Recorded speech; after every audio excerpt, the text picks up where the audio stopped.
Hello guys. चलिए आज हम कुछ और क्वेश्चंस करते हैं बच्चों इनवर्स ऑफ द फंक्शन का। ठीक है, उसके बाद में फिर ये जो है आपके एनसीईआरटी के सारे क्वेश्चंस खत्म हो जाएंगे, है ना, फंक्शन के लिए। ठीक, फिर इसके बाद में हमारे पास में मैट्रिसेस, डिटर्मिनेंट और हमारा रिलेशन एंड फंक्शन कंप्लीट हो जाएगा। इसके बाद फिर आपको एक असाइनमेंट मिलेगी, उस असाइनमेंट को सॉल्व कीजिएगा जैसे आपने मैट्रिसेस और डिटर्मिनेंट के लिए की है सॉल्व। ठीक, उसके बाद में बेटा मेरे पास मैसेजेस आए हैं कुछ बच्चों के कि मैम एक फंक्शन की क्लास हो ले लीजिएगा जो 11th क्लास की थी। मैंने लास्ट वाली क्लास में भी बोला था, तो मैं इसके बाद में ना फंक्शन नॉर्मल जो फंक्शन थे आपके क्लास 11th वाले जिसमें उनके ग्राफ थे, डोमेन था, रेंज था, ठीक है, वो मैं एक क्लास हो लूँगी। ठीक है, उसे वो देख लीजिएगा। अब था तो 11th का बट स्टिल, वैसे तो अब आपका फंक्शन ख़त्म ही हो गया है, तो मेरे ख्याल से तो अब शायद आप लोगों को लगेगा कि ज़्यादा ज़रूरत ही नहीं है इसकी, लेकिन स्टिल मैं बता देती हूँ और फिर आप लोग उसको कर लीजिएगा। ठीक है, तो चलिए अब कुछ क्वेश्चंस करते हैं जो हमारे थोड़े बहुत से क्वेश्चंस रह गए थे। ये है हमारे एक्सरसाइज 1.2 का कोई क्वेश्चन। एक्सरसाइज 1.2 का है बेटा 8th क्वेश्चन। कह रहे हैं कि such that a cross b to b cross a, और डिफाइन कैसे हो रहा है function f of a b is equal to b a, then f is 1 1 and 1 2। ये हमारा इक्वेशन। ठीक है, ये हमें प्रूव करना है कि लेट एफ इज 1 1 एंड 1 2। तो चलिए देखिए 1 1 के लिए करते हैं। 1 1 के लिए क्या लेना होता है, दो एलिमेंट कंसिडर कीजिए इस डोमेन से। तो डोमेन क्या है बेटा, A cross B, and what is this, this is the Cartesian product of two sets. तो कार्टेशियन प्रोडक्ट मीन्स एलिमेंट किस टाइप के आएंगे, ए बी टाइप के। तो आप ले लीजिएगा लेट a1 b1 और दूसरा element a2 b2 belongs to a cross b। इसके बाद में फिर क्या कंसीडर करते हैं आप लोग, कंसीडर करते हैं f ऑफ फर्स्ट एलिमेंट, यानी कि x1 is equal to f of x2। तो f of this is equal to f of this. अब देखिए बेटा, जब f a b है तो आंसर है b a। अब है f a1 b1 तो आंसर क्या आएगा, b1 a1। बिल्कुल सही। ऐसे ही एफ ए बी है तो बी ए रिवर्स हो रहे हैं, तो f a to b two को क्या लिखोगे आप, बी टू ए टू। कोई दिक्कत नहीं है इसमें। अब बेटा when we say two ordered pairs are same, दो ऑर्डर्ड पेयर सेम कब होते हैं, जब उनके फर्स्ट एलिमेंट और सेकंड एलिमेंट सेम होते हैं। इसका मतलब b1 is equal to b2 and a1 is equal to a2। That is, अगर मैं लिख दूं बेटा a1 b1 तो a1 किसके इक्वल है, a2 के, तो a1 को रिप्लेस किससे कर सकते हैं, a2 से। और b1 किसके इक्वल है, b2, तो b1 को किसके इक्वल, b2 आ गया। आपने ये लिया था और ये आ गया आपका f of x1 is equal to x2, this implies x1 is equal to x2। तो therefore what I have, f is 1 1। कोई दिक्कत नहीं है इसमें, आ गया आपके पास में 1 1। अब देखिए बेटा इसमें हम करते हैं ऑन टू के लिए क्या लिखेंगे, ऑन टू में हम मानते हैं कि लाइक जो ये वाला एलिमेंट है बेटा बी ए, ये किस में बिलोंग कर रहा है, बी क्रॉस ए में या नहीं, है ना। बी ए जो है आपका बी क्रॉस ए में एग्जिस्ट मतलब बिलोंग कर रहा है। तो therefore for all b a belongs to b cross a there exist some, ये वाला जो एलिमेंट है ये किसका एलिमेंट है, ए क्रॉस बी का, यानी कि ये किस में है, डोमेन में, such that F of a b is equal to b a. Means onto के लिए हम क्या करते हैं कि जो यहाँ वाला एलिमेंट होता है वो डोमेन में एग्जिस्ट करना चाहिए हर एक एलिमेंट को डोमेन के एलिमेंट के लिए, मीन्स हर एक के लिए नहीं, कोडोमेन के एलिमेंट्स के लिए, क्योंकि जो छूट जाते हैं वो रेंज में आते नहीं है। लेकिन हम क्या कह रहे हैं, ऑन टू है, तो ऑन टू का मतलब क्या होगा बेटा, हर एलिमेंट। तो इसका मतलब ये वाला एलिमेंट यहाँ पर है बी ए, क्या है, बी क्रॉस ए का एलिमेंट है, तो हर एलिमेंट बी क्रॉस ए का इसके रिगार्डिंग 100% ए बी एक एलिमेंट आएगा ए क्रॉस बी में, and this is my definition of what, onto. तो दिस इज ऑन टू, ठीक है। तो therefore f is onto. Clear है। अब अगर आपको इनवर्स निकालने, देखिए इनवर्स इसमें पूछ नहीं रहे हैं बट मैं फिर भी बता रही हूँ, because f is 1 1 and on 2, तो therefore f is invertible। और बेटा जब इन्वर्टिबल है इसका मतलब इसकी इनवर्स एग्जिस्ट करेगी, ठीक है ना। तो जब f इनवर्स एग्जिस्ट करेगी तो therefore we define f inverse कहाँ से कहाँ तक होती है, f इनवर्स रिवर्स हो जाती है, यानी कि B cross A to A cross B such that अगर आप इसको इधर ले जाएंगे तो क्या मिलेगा बेटा, F inverse b a is equal to a b. तो ये हमारी इनवर्स हो गई है। अगर फंक्शन में कहते हैं कि इनवर्स निकालिएगा, फंक्शन आपका इधर चला जाएगा एफ ऑफ इनवर्स। ठीक है, तो ये हमारा हुआ एक्सरसाइज 1.2 का क्वेश्चन नंबर 8। ठीक, उसके बाद में देखिए इसका अगर याद हो आपको 9th क्वेश्चन था, बड़ा अच्छा सा था वो, है ना, n+1/2 टाइप वाला था, कुछ याद हो तो n+1/2 अगर n इवन है तो n/2 था, और n अगर n+1/2 होगा यदि n ओड होगा, वो भी अच्छा क्वेश्चन था। फिर देखिए आप क्वेश्चन नंबर 10 कह रहे हैं कि अगर f फंक्शन डिफाइन है मेरा a to b where a is equal to r-3, इसका क्या मतलब हुआ, r-3, और यहाँ मैं कह रही हूँ r-1, इसका मतलब रियल नंबर में से 3 को हटा दीजिएगा, b में से रियल नंबर में से 1 को हटा देंगे, यही होता है ना, such that fx is equal to x-2 upon x-3। तो कह रहे हैं कि फाइंड द इनवर्स या फिर show that the function is 1 1 and 1 2।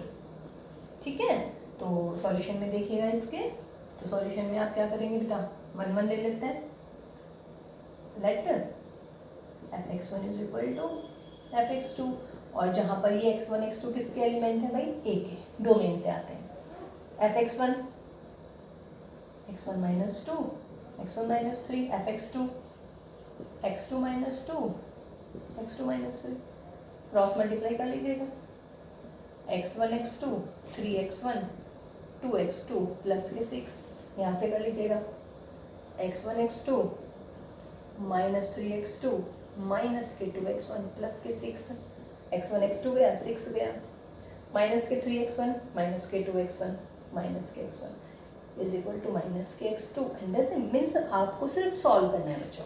तो क्या आ गया बेटा, x1 is equal to x2, तो देयरफॉर क्या मिलेगा, f इज 1 1। कोई दिक्कत इसमें, आ गया 1 1। अब हम करेंगे इसमें ऑन टू, तो देखिए बेटा ऑन टू के लिए क्या करेंगे, याद आ रहा है ना कुछ कुछ, क्या करते हैं ऑन टू में, let fx is equal to y, तो fx is equal to y means x minus 2 x minus 3 is y, इसकी मल्टीप्लाई था, यानी कि यहाँ से हमें क्या करना होता है, x की वैल्यू निकालनी होती है y की टर्म्स में, तो x वाली सब एक तरफ ले जाइएगा, x take common 1 minus y 2 minus 3y, तो x की वैल्यू कितनी हो गई हमारी 2 minus 3y and y minus 1। Clear है। अब देखो यहाँ से क्या होना चाहिए, therefore for all y not equal to 1, देखिए y की वैल्यू 1 नहीं होनी चाहिए, अगर y की वैल्यू 1 नहीं है ना तो ये हमेशा रियल नंबर आएगा, यानी कि ये हमेशा किसका एलिमेंट आएगा, रियल नंबर नहीं सॉरी, x हमेशा किसका एलिमेंट आएगा, a का, क्योंकि और एक बात और देखिए a है रियल नंबर -3, 3 नहीं आएगा, यानी कि ये x की वैल्यू होती है, तो देखिए x की वैल्यू 3 नहीं आ सकती, क्योंकि अगर 3 आ जाएगी बेटा तो ये y की वैल्यू एग्जिस्ट नहीं करेगी। ऐसे ही ये क्या होता है y, तो y की वैल्यू 1 नहीं आ सकती, y की वैल्यू क्या नहीं आ सकती 1, तो for all y not equal to 1 there exist x belongs to a such that क्या आ जाएगा बच्चों, fx is equal to y, ये तो देखना होता है ना हमें, ठीक है, तो देयरफॉर क्या मिलेगा मुझे, f is onto y not equal to 1 और y बिलोंग्स टू b भी आप लिख लीजिएगा, and y belongs to b, तो ऑन टू मिल गया। अगर देखिए क्वेश्चन में आ रहा है 1 1 ऑन टू प्रूफ कीजिए, तो यहीं पे कर दीजिएगा कि यही हमारा 1 1 ऑन टू हो गया। और अगर कह रहे हैं कि फाइंड द इनवर्स, तब आप क्या करेंगे, let us define a function, let us define a function g such that, किस टाइप से करेंगे बेटा, g होगा आपकी बात b to a such that g of x, जो भी ये वाली वैल्यू निकली है g ही हमारा हो जाता है 2 minus 3x and 1 minus x, है ना, जो यहाँ से x की वैल्यू निकलती है वही हमारा फंक्शन हो जाता है इनवर्स फंक्शन। बट ये ध्यान रखिएगा जो भी यहाँ से वैल्यू निकलती है वो किस में आनी चाहिए वैल्यू, वो हमें दिखनी चाहिए कि वो इसमें आ रही है, यानी कि डोमेन में आती है ये वाली वैल्यू। अब ये डोमेन में कब एग्जिस्ट करेगा, जब y की वैल्यू 1 नहीं होगी, और देखिए y की वैल्यू 1 है ही नहीं, क्योंकि y हमने अच्छा एक मिनट यहाँ पे लिख लीजिएगा, let y belongs to b, क्योंकि हमने लिया है y b का एलिमेंट, और बी में 1 है ही नहीं, ठीक है। तो ये हमारी ऑन टू की डेफिनेशन हो जाती है।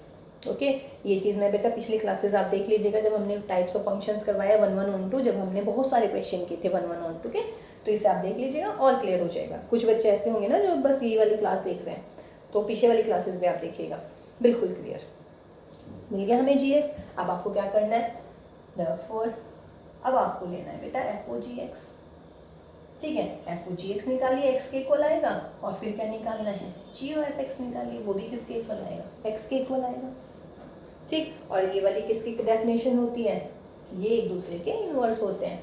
तो therefore f inverse x is equal to g x. तो एफ इनवर्स एक्स क्या हुआ मेरा, 2 minus 3x upon 1 minus x, ठीक है। तो ये हमारा क्या मिल गया, इनवर्स। ये आप हो जाएगा ना कंपोजिशन ऑफ फंक्शन से, एफ ऑफ जी एक्स और जी ऑफ एफ एक्स कितना आना चाहिए, एक्स आना चाहिए। मीन्स आपका था 1 1 ऑन टू, तो 1 1 ऑन टू हो गया। लेकिन अगर वो इनवर्स कह रहे हैं कि 1 1 ऑन टू शो कीजिए and hence find the inverse, तो आप ऐसे कर लीजिएगा, ठीक है। मेरे ख्याल से इसकी करने की जरूरत है क्या मुझे, एफ ओ जी एक्स या आप कर लेंगे, एफ ओ जी एक्स निकालिएगा और बेटा जी ऑफ एफ एक्स निकालिएगा। चलिए हम कर ही देते हैं, तो निकाल लें जरा f of g x, f of g निकालेंगे, यानी कि एफ ऑफ जी एक्स। तो निकाल लीजिए बेटा एफ ऑफ जी एक्स क्या था हमारा, 2 माइनस 3x 1 माइनस एक्स। तो बेटा ये एफ एक्स को यहाँ से बदल दीजिएगा सारे में, तो 2 minus 3x 1 minus x minus का 2, फिर 2 माइनस 3x 1 माइनस एक्स में, क्लियर है। एफ एक्स, अब मुझे निकालना है एफ ऑफ, इसको अगर थोड़ा भी लग रहा है ऐसे कर लीजिएगा, x की बजाय ये पूरा का पूरा लिखा जाएगा। तो यहाँ पे x की जगह मैंने लिख दिया सारा बेटा, और यहाँ पे भी x की जगह लिख दिया। Solve it, 2 minus 3x minus के 2 प्लस के 2x, और अपोन में 1 माइनस एक्स।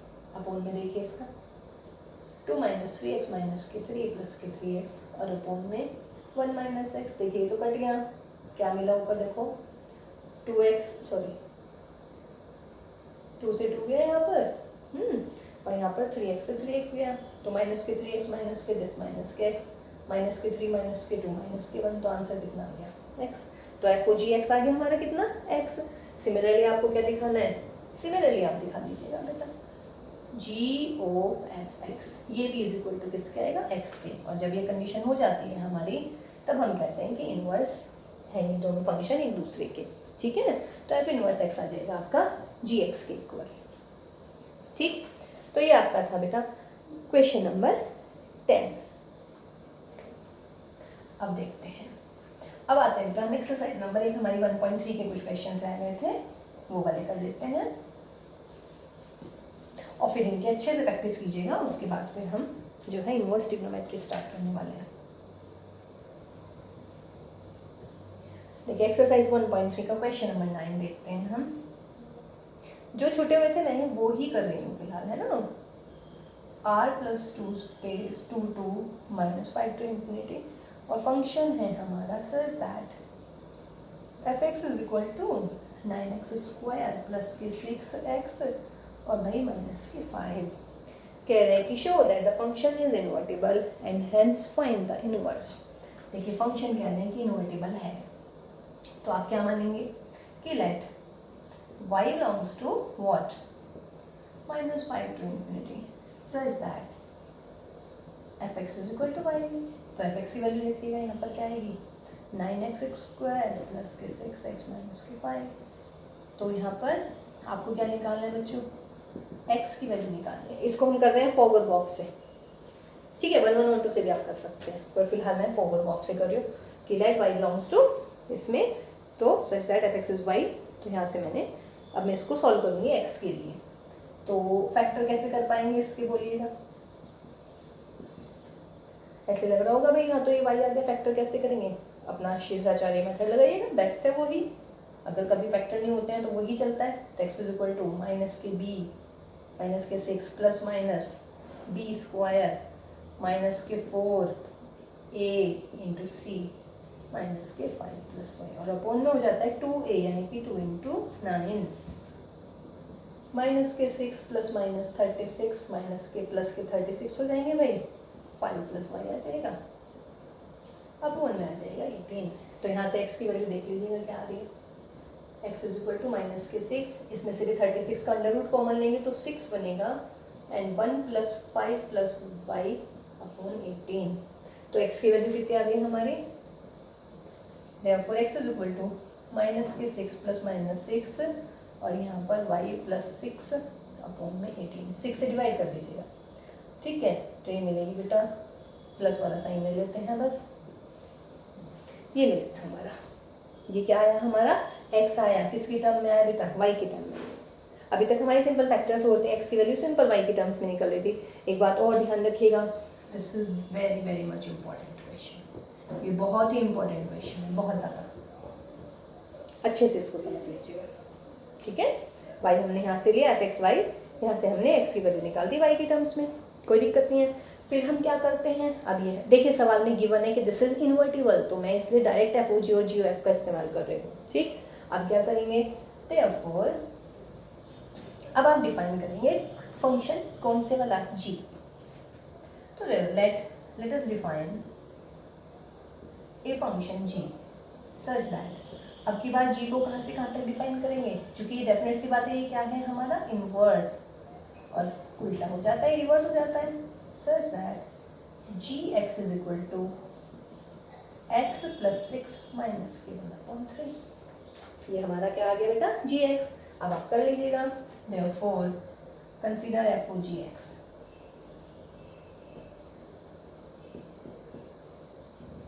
तो ये आ जाएगा f(g(x)। क्या मिलेगा f(g(x) में, f(g(x) की वैल्यू लिख लीजिएगा, ठीक।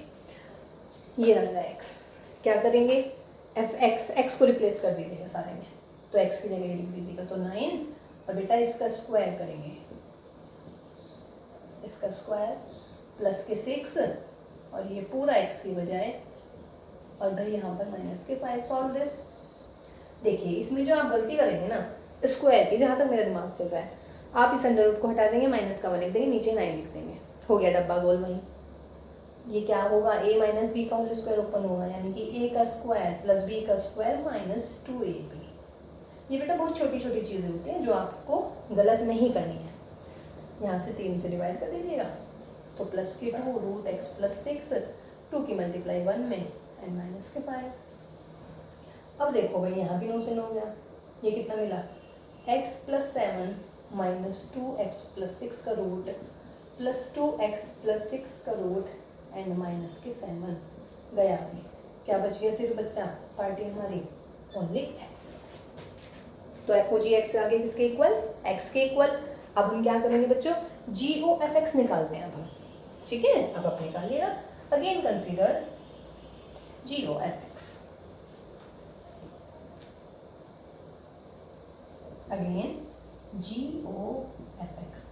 तो क्या करेंगे, GOF(x) लेंगे, fx क्या है आपका ये, तो g 9x स्क्वायर प्लस के 6 माइनस के 5। x को देखिए ये रहा gx, x को इस पूरे से रिप्लेस कर दीजिएगा, x की जगह ये सारा 9x स्क्वायर प्लस के 6 माइनस के 5 प्लस के 6, और ये अंडर रूट के अंदर है, अपॉन में 3। What is this, 9x square plus के 6 प्लस के 1 माइनस के 1 अपॉन 3। अब आपको लग रहा होगा यार ये तो x नहीं आ रहा, ये तो बड़ा अंडर रूट में आ गया सवाल। अंडर रूट आते ही मुझे लगता है आधे से ज़्यादा बच्चों के तो बीपी शायद लो शुरू हो जाते हैं उन्हें, या नहीं, अंडर रूट हुआ, फ्रैक्शंस हुए, आयोटा हुआ, है ना, इन सब से सबको डर लगता है, जबकि नहीं लगना चाहिए, तो बहुत सिंपल होते हैं सॉल्व करने। व्हाट इज दिस, अगर आप ध्यान से देखो ना बच्चों, तो ये है 3x प्लस 1 का होल स्क्वायर, और ये अंडर रूट, होल स्क्वायर से अंडर रूट गया, क्या बच गया हमारे पास मिला भाई 3x प्लस 1 माइनस 1 अपॉन 3, 1 से 1 चला गया, तो बच्चा 3x प्लस 3, यानी कि क्या मिला सिर्फ हमें x। अब बोलिएगा अब क्या मिल गया हमारे पास में, GOF और FOG हमने निकाला, वो किसके इक्वल आया भाई, x के इक्वल आ गया। तो इसका मतलब क्या हुआ कि ये जो है इसके इनवर्स हो गए, because FOGX is equal to x is equal to GOFX। तो therefore by the definition what f inverse is g, that is f inverse x is equal to g x. और जो भी आपकी जी एक्स की value आ रही है, कहाँ गया जी एक्स, ये था आपका x प्लस 6 माइनस के 1/3, तो ये हमारी इनवर्स आ गई है। ठीक है, बुक में y दे रखा है आंसर में, तो आप y लिख लीजिएगा, उससे कोई मैटर नहीं करता है। ठीक है, तो ये हो गया बेटा इनवर्स वाला। बहुत अच्छा क्वेश्चन है ये, बहुत ही अच्छा। बार बार मैं इसको बोल रही हूँ, अच्छे का मतलब फिर तो अच्छा ही है भाई।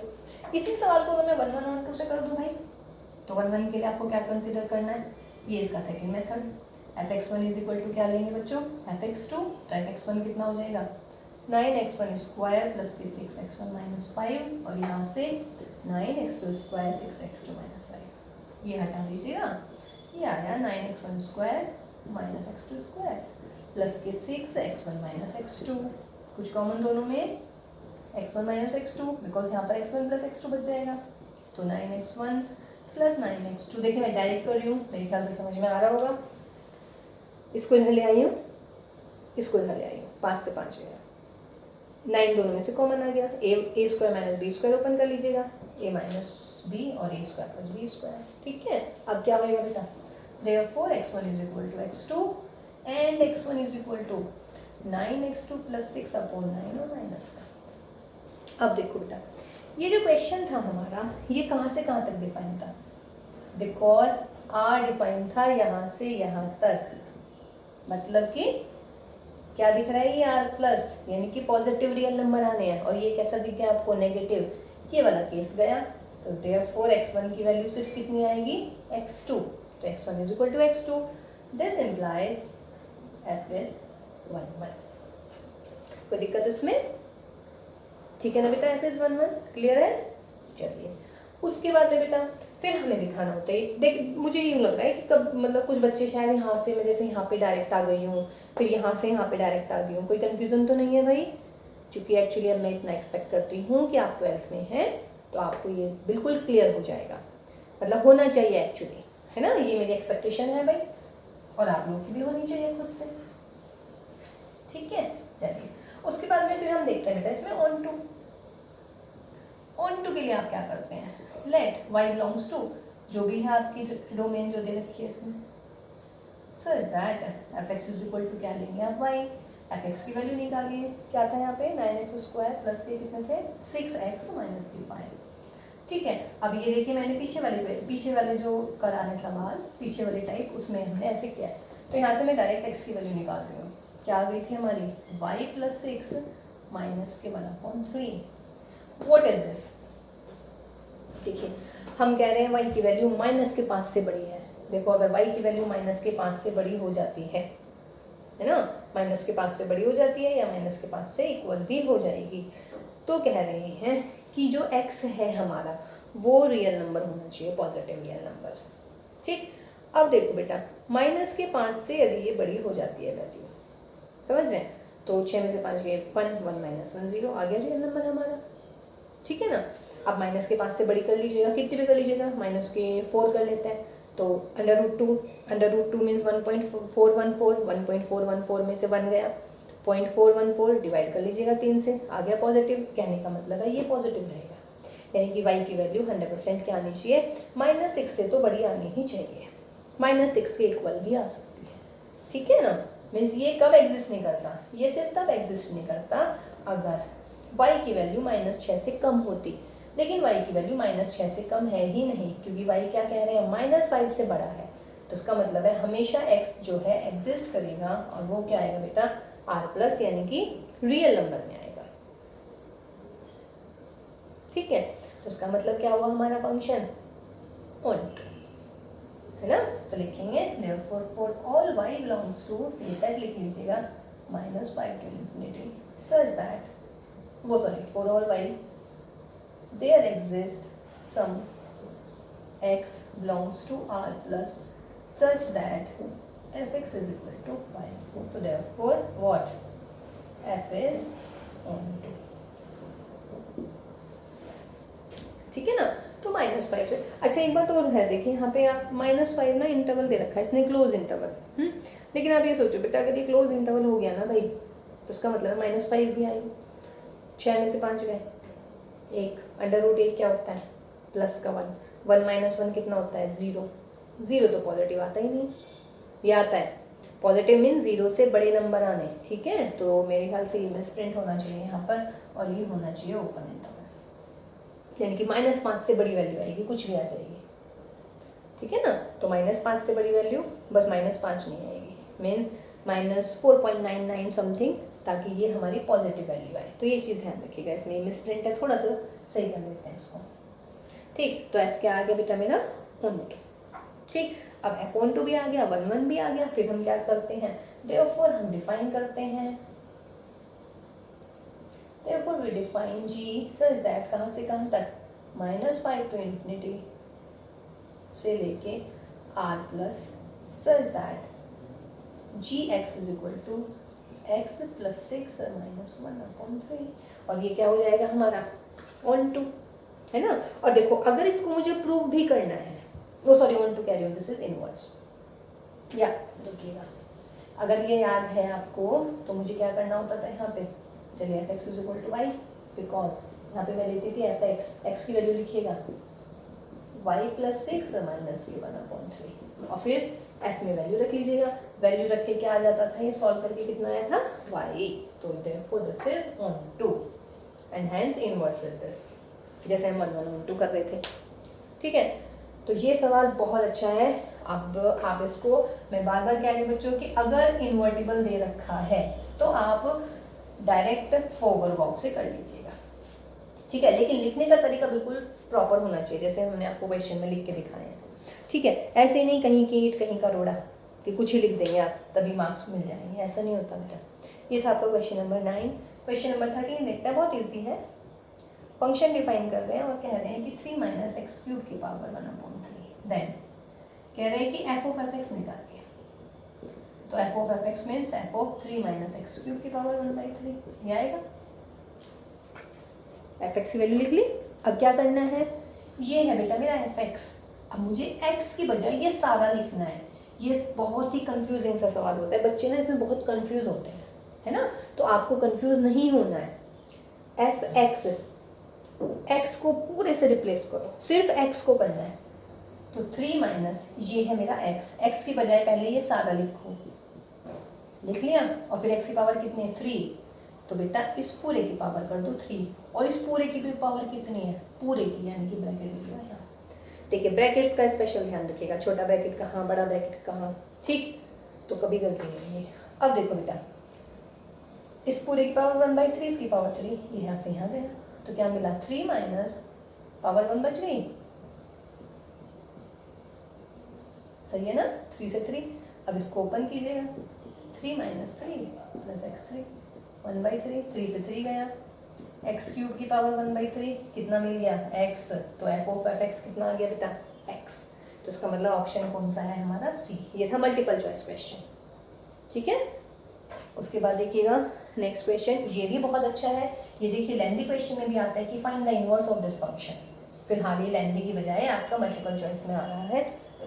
कह रहे हैं कि क्वेश्चन नंबर 14 है, f such that from this to r, और फंक्शन कैसे डिफाइन हो रहा है, देखिए बिल्कुल क्लियर होना चाहिए कि x की वैल्यू 4/3 नहीं आनी चाहिए। अगर आ गई, देखिए यहाँ पे लिखिएगा मैंने x की वैल्यू माइनस के 4/3 लिख दी, तो बस गया, इनफाइनाइट आ जाएगी y की वैल्यू, ठीक है ना। तो ये यूँ कह रहे हैं आप कि then if we define some another function g x कहाँ से कहाँ तक, रेंज ऑफ f से लेके हमारा आ जाएगा r माइनस के 4/3 तक, r माइनस के 4/3, ठीक है, देन फाइंड g। देखिएगा सवाल थोड़ा सा घुमावदार लग रहा है ना, ये फंक्शन आ गया हमारा, हम कह रहे हैं कि इसमें फाइंड आउट कीजिए g को, ठीक। अब आपको लग रहा होगा कि यार कैसे करेंगे भाई, ये तो एफ ही एफ है और g का मतलब है तो कंपोजिशन होती है या इनवर्स होती है, लेकिन इनवर्स के लिए इसने कुछ कह नहीं रखा। इसका मतलब आपको ये लगेगा कि मल्टीपल चॉइस क्वेश्चन है, 1 1 भी करेंगे भाई, ऑन 2 भी करेंगे, ये तो बहुत बड़ा सवाल बन जाएगा 1 1 और 1 2 से, पहले 1 1 दिखाओ 1 2 दिखाओ, है ना। लेकिन ऐसा नहीं है, जो किसने कहा है कि जी कहाँ से कहाँ तक डिफाइन है बच्चों, रेंज से डोमेन तक। और अगर आपको याद हो, अगर मेरा ये रेंज से डोमेन तक है, इसका मतलब फंक्शन जो है जिसके लिए आपको जी निकालना है वो कहाँ तक डिफाइन है, डोमेन से लेके रेंज तक, है ना। तो इसका मतलब है ऑब्वियस है कि अगर जी रेंज एफ से डोमेन तक है तो इसका मतलब ये जो है क्या है, हमारी इनवर्स है। ये चीज़ भी ध्यान रखिएगा, अगर कोई फंक्शन दे रखा है और हमें एक नया फंक्शन फाइंड आउट करना है, वो कहाँ से कहाँ तक डिफाइन है, उस फंक्शन की रेंज से लेके उस फंक्शन की डोमेन तक, तो उसका मतलब बेटा वो क्या हो रही है, फंक्शन की इनवर्स हो रही है। तो अब कैसे निकाल लेंगे आप, ये मल्टीपल चॉइस के लिए बता रही हूँ मैं। अगर ये लेंथी क्वेश्चन आता है फिर तो आपको जैसे भी हमने लास्ट क्वेश्चंस किए हैं 1 1 1 2 शो करेंगे, या कंपोजिशन से f x is equal to y, फिर जी ओ एफ और एफ ओ जी को एक्स के इक्वल रख लेंगे, तो फिर हमारा तब आ जाएगा, ठीक है। पर फिलहाल मल्टीपल चॉइस के लिए आप घबराइएगा नहीं ना, आप ये सोचिएगा कि यार 1 1 1 2 शो करेंगे 1 नंबर के क्वेश्चन में, ये तो 5 नंबर का क्वेश्चन है, 4 नंबर का क्वेश्चन है, तो ये कैसे करेंगे इतना बड़ा। तो आप बस डेफिनेशन पे ध्यान दीजिएगा कि अगर कोई फंक्शन किसी दूसरे फंक्शन की रेंज से उसके डोमेन पर डिफाइन हो रहा है तो उसका मतलब वो उसकी क्या हो गई है, इनवर्स हो गई है। तो आप निकालिएगा, अब तो सिंपल है, x इज y, डायरेक्ट कर लीजिएगा 4x upon 3x plus 4y, 4x is equal to 3xy और प्लस के 4y। तो बेटा x निकालिएगा, 4 minus 3y is 4y, तो x is equal to 4y upon 4 minus 3y। And what is this, ये हमारी inverse होती है, यानी कि ये हमारा फंक्शन है gx, तो therefore gx is 4x upon 4 minus 3x। तो this is my answer, hence option number कौन सा हो जाएगा इसका सही, बी। क्लियर है ना, ठीक है। तो ये चीज़ आप ध्यान रखेंगे, कभी सोचें कि यार 1 नंबर में बहुत बड़ा क्वेश्चन आ गया, 1 नंबर के हिसाब से दे रखा है अगर, तो आपको भी 1 नंबर के हिसाब से ही टाइम देना है, उस क्वेश्चन को 1 नंबर के हिसाब से उसको सॉल्व करना है, ठीक। तो ये हमारी इस वाले एक्सरसाइज के क्वेश्चंस, ठीक है। उसके बाद बेटा एक थ्योरम और कर लेते हैं। थ्योरम मीन्स, थ्योरम नहीं मैं कहूँगी, चलिए एक रिजल्ट लिख लेता है कि if f and g are two functions, 1 1 functions, then f of g is also 1 1। ठीक है, फॉग भी और गॉग भी दोनों 1 1 होंगे। अब देखो बच्चों क्या कंसिडर करेंगे आप इसके लिए, कंसिडर करेंगे एफ ओ जी कहाँ से कहाँ तक है, ए टू सी, सच दैट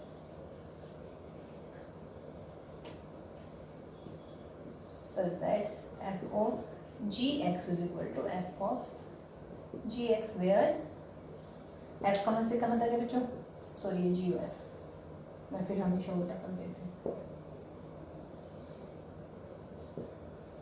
तो ये हो जाएगा मेरा g of F x. F कहाँ से कहाँ तक है, ए टू बी, एंड जी कहाँ से कहाँ तक है भाई, b to C, such that F x is equal to Y, और बेटा यहाँ से क्या हो जाएगा, gy is equal to z, where x belongs to a, y belongs to b, और यहाँ पर y belongs to b and z belongs to c। कोई दिक्कत नहीं है, ठीक है। तो ये हमें दिखाना है कि जी ओ, अगर f और g 1 1 है तो हमारा जी ओ एफ भी 1 1 होगा और जी ओ एफ 1 2 भी होगा। अच्छा यहाँ पे चलिए अब क्या कंसिडर करना है, 1 1 के लिए याद है, 1 1 के लिए हम लेते हैं g O f x1 is equal to g O f what x2, तो इसको क्या लिखेंगे by the definition g of f x1 और यहाँ पर जी ऑफ एफ x2। अब बोलो भाई जी 1 1 है, तो यदि जी 1 1 है तो जी ऑफ समथिंग जी से जी कट जाता है, तो क्या मिलेगा यहाँ पर f x1 is equal to f x2 because g is 1 1। Clear है ना, जी ऑफ मान लीजिए x होता तो g of x1 is equal to g of x2, तो जी से जी कट जाता है क्योंकि जी 1 1 है, और अगेन बेटा f भी 1 1 है, तो यहाँ से क्या मिलेगा मुझे x1 is equal to x2। देखिए जी ऑफ x1 लिया था x2, तो x1 is equal to x2।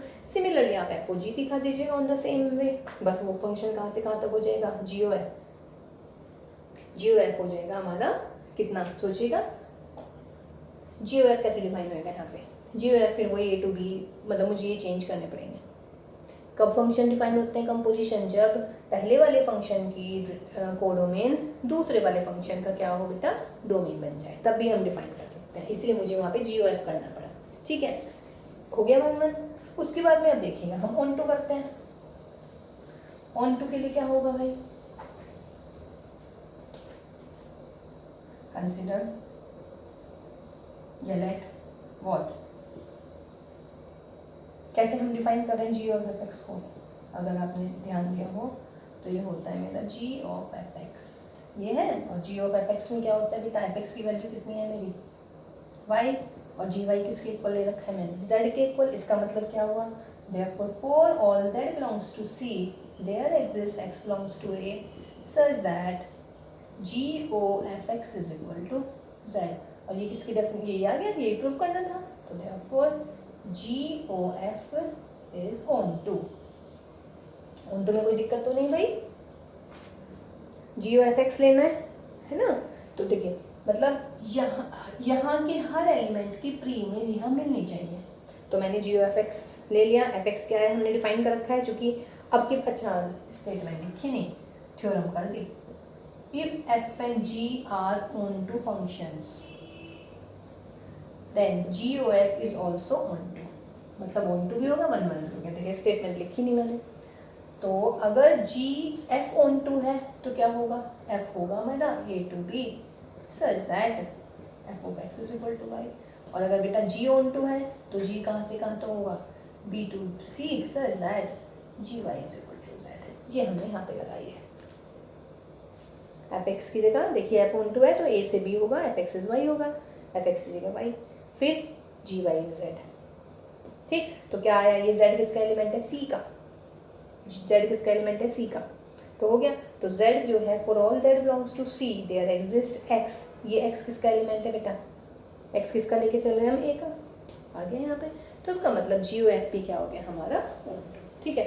ये भी एक थ्योरम है सही सी, इसे आप ध्यान रख लीजिए, कोई दिक्कत नहीं है इसमें भी। उसके बाद में बेटा एक और कर लेते हैं एक थ्योरम कि अगर इनवर्स एग्जिस्ट करती है किसी भी फंक्शन की, if inverse of a function exists then it must be unique, then must be unique। ठीक है, यानी कि यूनिकनेस ये भी अच्छी थ्योरम है। तो अब मान लीजिएगा कि let G X and H X are two inverse of a function what F, where F कहाँ से कहाँ तक डिफाइन होगा भाई, A to B such that F x is Y.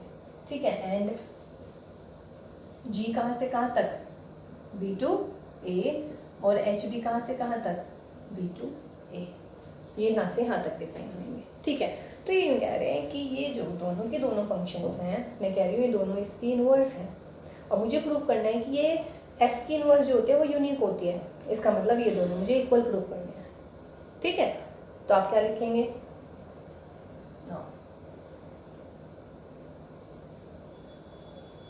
Ji x is the inverse of F X and H X is the inverse of F X. तो therefore क्या हो जाएगा, अगर डेफिनेशन याद हो आप लोगों को, f o g x is equal to g of F x is equal to x, and और दूसरा क्या हो जाएगा बच्चों, f of h x is equal to h of f x is equal to x। देखिए theorem है, theorem को बस आपको ना रिजल्ट, मतलब आप ये देखिए क्या दे रखा है, g f की इनवर्स है तो ये डेफिनेशन है, h f की इनवर्स है तो ये डेफिनेशन है। आप कंसीडर कर लीजिएगा कोई भी एक चीज, कंसीडर कोई सा भी रिजल्ट ले लीजिएगा। तो ले लेते हैं f of g x, तो एफ ऑफ जी एक्स का मतलब क्या हो गया बच्चों, एफ ऑफ जी एक्स, ये किसके इक्वल है, एक्स के, and f o h x ले लेते हैं, वो क्या हो जाएगा, एफ ऑफ एच एक्स, ये भी किसके इक्वल है, एक्स के, क्योंकि डेफिनेशन नहीं है हमारी भाई, आइडेंटिटी के इक्वल हो जाती है तभी तो एक दूसरे के इनवर्स कहलाएंगे। ये भी x है, ये भी x है, तो therefore what you have f of gx is equal to f of hx, या नहीं? और यहाँ से f से f कट जाएगा, काट के दिखाने की आवश्यकता नहीं है। जो भी आपकी कॉपी चेक कर रहे हैं सब समझदार बैठे हैं वहाँ पे, कभी ज़्यादा होशियार बनो, ये f से f काटो यहाँ, नो नीड फॉर दैट, ठीक है बेटा। तो यहाँ से ये, अच्छा ये कटा क्यों है भाई? क्योंकि यहाँ पे f है इसीलिए कटा है? नहीं, बिकॉज f क्या है हमारा 1 1 है, सिर्फ इसीलिए गया है ये। f 1 1 होता है तो क्या होता है, f of x1 is equal to f of x2 यदि होते हैं तो x1 is equal to x2, फिलहाल ये x1 फिलहाल ये x2, तो ये क्या हो गया, दोनों इक्वल आ गए। तो therefore inverse of function fx is unique. क्या होगी हमारी फंक्शन की इनवर्स यूनिक आएगी, ठीक है ना। तो ये एक हमारी थ्योरम थी कि the inverse of a function अगर एग्जिस्ट करती है तो वो हमेशा कैसी होगी बच्चों, वो हमेशा यूनिक होगी, ठीक। अच्छा ओके, चलिए एक छोटा सा क्वेश्चन और देखते हैं हम। उसमें क्या है,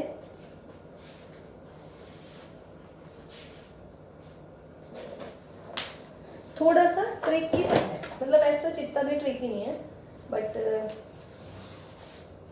देखिए अगर यूँ कह रहे हैं कि एक फंक्शन है हमारा f z to z such that f of x is equal to है बेटा ax square plus bx plus c, multiple choice question है, ठीक है। तो कह रहे हैं कि find the value of a plus b, या what is a plus b, then a plus b is what, integer होगा, है ना, नॉन इंटीजर होगा, रियल नंबर होगा, या हम कुछ बता ही नहीं सकते कि क्या होगा। अब देखो बच्चों, ये कहाँ से कहाँ तक डिफाइन है, z टू z, इसका मतलब क्या हुआ, therefore x belongs to z and fx belongs to z, या नहीं? fx को आप क्या मानते हैं, y मानते हैं ना, या नहीं? तो y मान लिया, y भी किस में होगा, z में, ये ना यहाँ पे z। अब जब fx इंटीजर है इसका मतलब, और x क्या है बेटा, इंटीजर, तो देयरफॉर x की जगह यदि मैं 0 लिख दूं, f0 is integer, and x क्या है इंटीजर, x की जगह मैं 1 लिख दूं तो क्या हो जाएगा, f1 भी इंटीजर हो गया।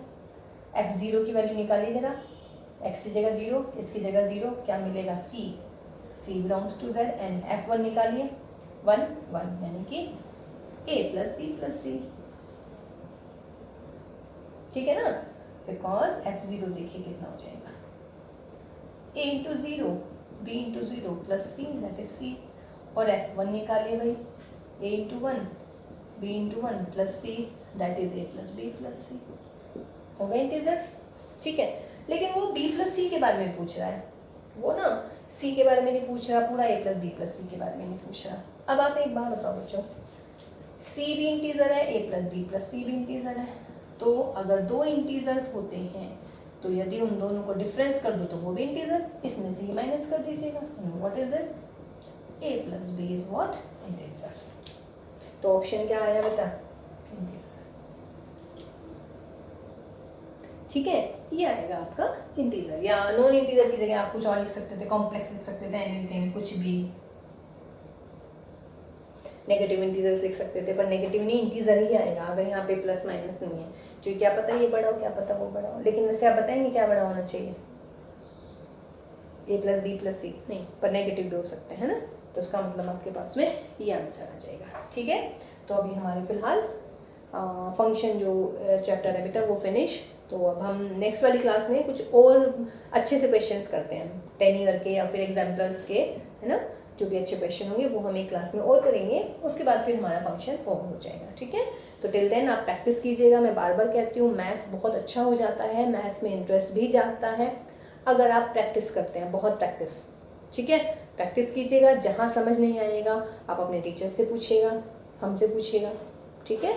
तो till then have a nice day and take care all of you बेटा।